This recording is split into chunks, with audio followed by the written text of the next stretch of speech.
So for this part, I have already entered everything and I will show everything to you, so you can just pause and copy it. So we will start with the const date, expense title and expense amount. That's to display all the values. Here in the function expense item, put props. I will explain to you why later.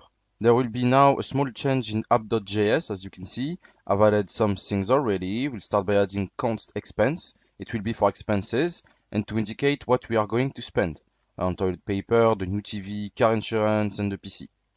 I will let you copy all of this with the ID, the title, the amount, and you do this every time and you mark the prices and the date.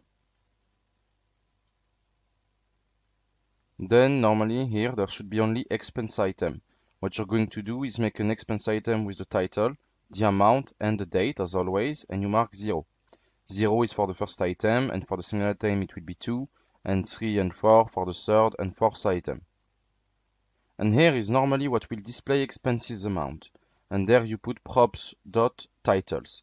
It is thanks to that, thanks to these props here, that we will be able to display in our web page all that we marked in the app.js. The insurance, the cars, the PC, the new TV, and so on.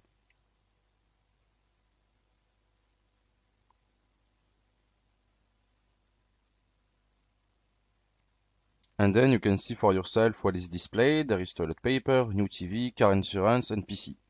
And then we will add here props.amount and here props.date.